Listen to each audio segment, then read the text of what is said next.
Hey everyone, Nigel and Luke here, and welcome to another edition of Crimes of the Week International.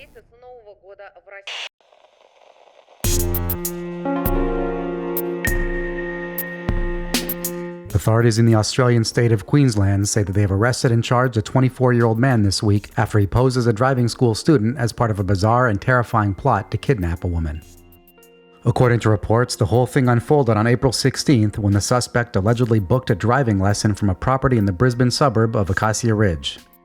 When the male driving instructor showed up to do the lesson, the suspect reportedly got inside the vehicle and held him at knife point, telling him to drive to the nearby Anala Plaza shopping center. Police say that the instructor did as he was told, and that when he arrived in the shopping center's parking lot, the suspect's intentions became very clear. He wanted to kidnap a woman there. Thankfully, when the suspect got out of the vehicle to follow through with his plan, the driving instructor managed to escape and was quickly able to call for help. The 24-year-old was soon arrested by police, and neither the instructor nor the intended female victim were harmed. Reports allege that the woman was known to the suspect. The 24-year-old suspect is now facing numerous charges, including deprivation of liberty, extortion, kidnapping for ransom, unlawful use of a motor vehicle, and attempted kidnapping.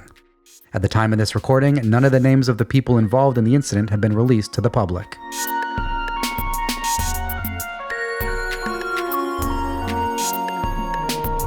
Authorities in the southern Brazilian state of Paraná say that they are on the hunt for more than 24 suspects this week after a group of armed criminals terrorized residents of a local city in a bid to make off with the contents of an armored cash truck. According to reports, the incident took place sometime late on the night of April 17th, but carried on into the following morning. It began when a gang of roughly 30 armed robbers arrived in the city of Guarapuava and carried out an attack on a truck belonging to a security company. At the time, the truck was reportedly transporting cash and valuables.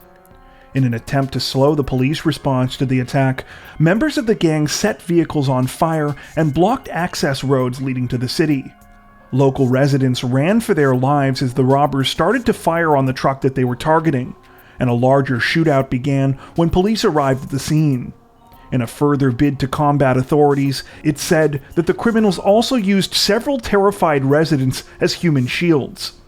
Luckily, it appears as though police were eventually able to fight off the gang, who were forced to flee from the city.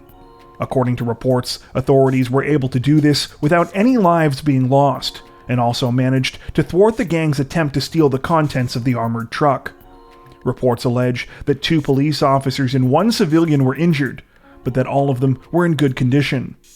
Authorities say that a search for the suspects behind the attack is now underway, which is being aided by helicopters and police dogs. However, at the time of this recording, no arrests have been announced. If you're a regular viewer of our Crimes of the Week International series, then you're probably aware that we have previously covered a couple of similar incidents like this in Brazil. According to authorities there, brazen, coordinated attacks like this targeting banks and armored cash trucks have become increasingly common in the past couple of years. This week's situation is still under investigation.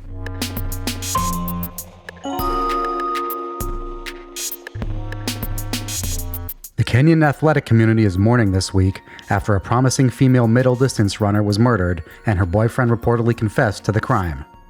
According to reports, the incident began at the end of last week when 28-year-old Damaris Muti Mutua was training with her running teammates in the town of Kapsabet. Though born in Kenya, Damaris was a dual citizen and competed for the country of Bahrain during her running competitions. On the evening of April 16th, Damaris had dinner with her teammates at her training camp before everyone headed off to their rooms for the night. Though the team was preparing for the upcoming 2022 World Athletic Championships in Eugene, Oregon, and were maintaining tight schedules, they had the following day off to rest. As a result, when no one saw Damaris the next day, teammates and coaches took notice but were not immediately alarmed.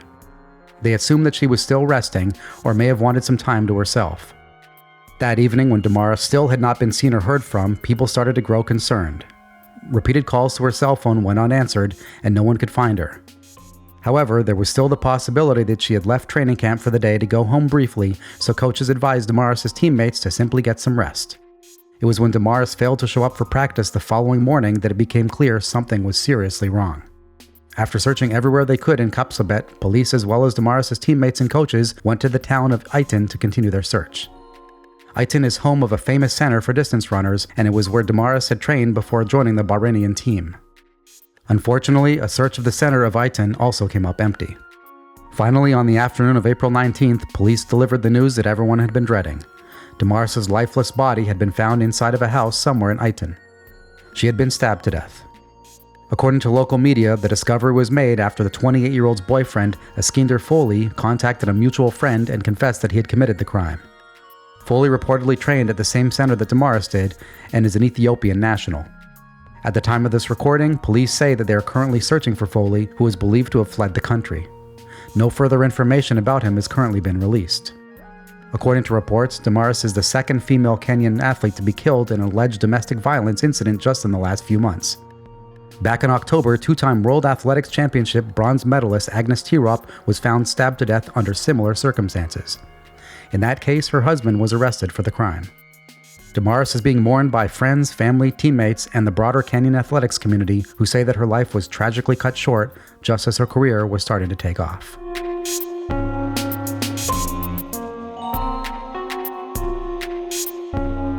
Authorities in Japan's Tochigi Prefecture say that a 28-year-old woman has officially been charged with her mother's murder this week, nearly 2 months after she tried to flee the country using the dead woman's passport. According to reports, the whole thing began back in February of this year, when 28-year-old Shiho Hashimoto took a flight to England from Narita International Airport. When she arrived, UK officials realized that Hashimoto was trying to enter the country using her mother's passport, and she was sent back to Japan. Once there, she was arrested for violating the country's passport laws. Then, on March 24th, Hashimoto was arrested once again when the body of her 54-year-old mother Keiko was found on the balcony of their shared apartment. While reports don't make it clear exactly when the woman died, an autopsy allegedly revealed that her cause of death had been blood loss from several cuts to her head. Hashimoto was subsequently arrested for corpse abandonment. Though it's unclear what additional evidence police have since uncovered in their investigation, this week the case took yet another turn when Hashimoto was charged with her mother's murder. At the time of this recording, the timeline of the case remains unclear, at least as far as we can tell from the reports that we came across. It's not clear whether Hashimoto allegedly killed her mother back in February when she boarded the flight for England, or whether the crime took place sometime after she was sent back. What we do know, though, is that police have not yet determined how the 28-year-old managed to pass through airport security using her mother's passport. At the time of this recording, the situation remains under investigation.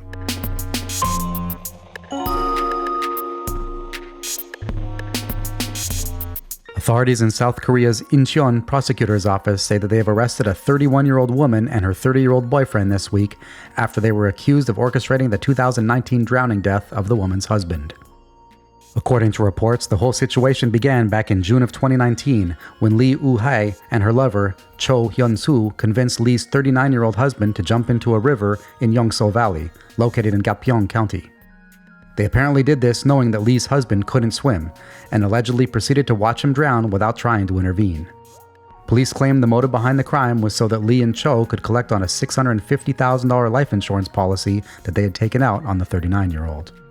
While the incident was initially ruled an accident, the case was reopened in 2020 after an acquaintance of the dead man's family came forward and told police that they suspected that Lee and Cho had orchestrated his death.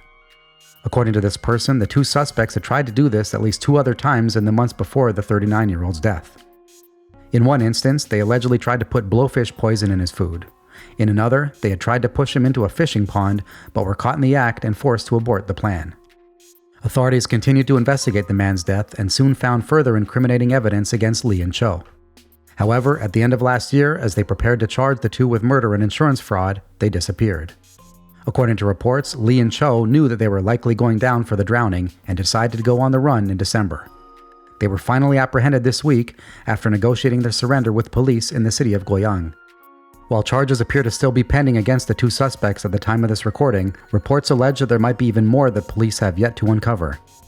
It's said that authorities are now investigating another mysterious death involving one of Lee's ex-boyfriends. Apparently, the man died while he and Lee were snorkeling in Thailand in 2014. At the time of this recording, the situation is still developing.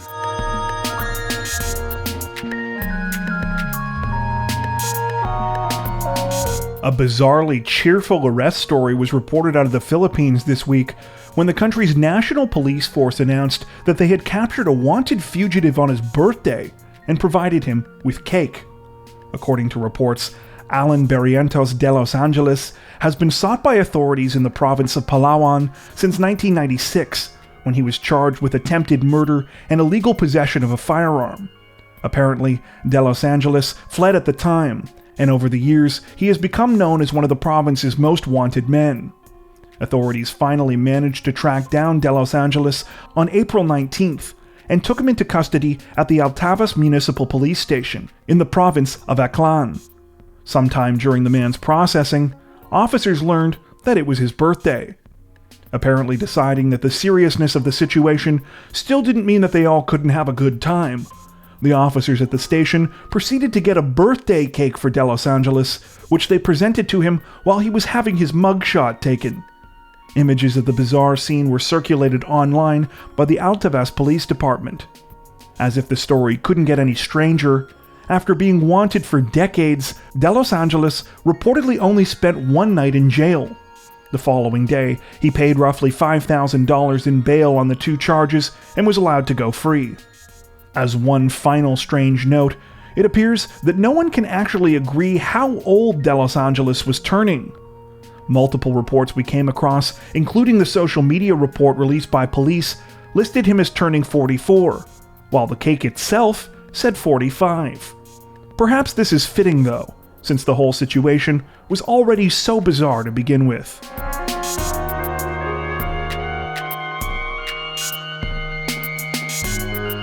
Representatives from England's Thames Valley Police say that they're investigating the death of 3 people this week after they were killed in what has been called a targeted attack.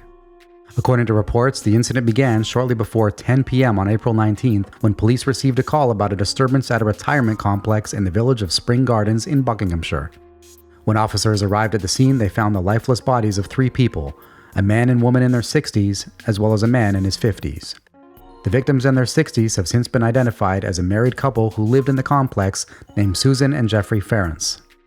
Though authorities have said that they believe that the attacks that led to the deaths were targeted and had involved a serious assault, few additional details are available at the time of this recording.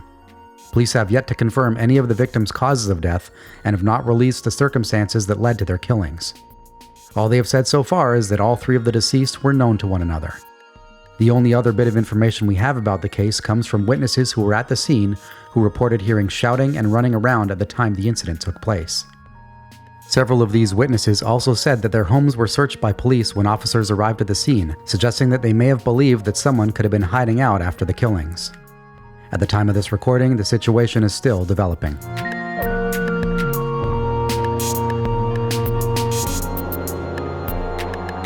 Representatives from the FBI say that they have arrested a 61-year-old Colombian fugitive this week, nearly 3 decades after he allegedly murdered his wife and fled to the US. According to reports, it all started back in June of 1994, when William Hernando Uzma Acosta shot and killed his wife Laura Agudelo in the Colombian city of Medellin. Sources say that at the time the crime took place, Uzma Acosta also shot his daughter when she tried to intervene. Shortly after the murder, Uzma Acosta fled the country, though was convicted in absentia in 1996 and sentenced to 45 years in prison. Meanwhile, Uzma Acosta traveled to Mexico before illegally crossing into the United States. In 1998, he married an American citizen, allowing him to obtain permanent residency. He used a fake name and started going by the alias Carlos Alberto Rendon, eventually settling in Belmont, Massachusetts. For 27 years, Uzma Acosta's fake identity held up, until in 2020, the FBI received a tip that he might be hiding out in the greater Boston area.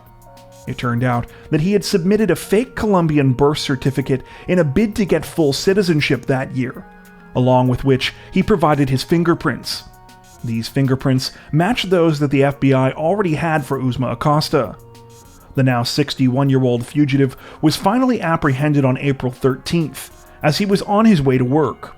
At the current time, Uzma Acosta remains in U.S. custody. However, officials are currently working with their counterparts in Colombia to have him extradited so he can serve time for his crimes there.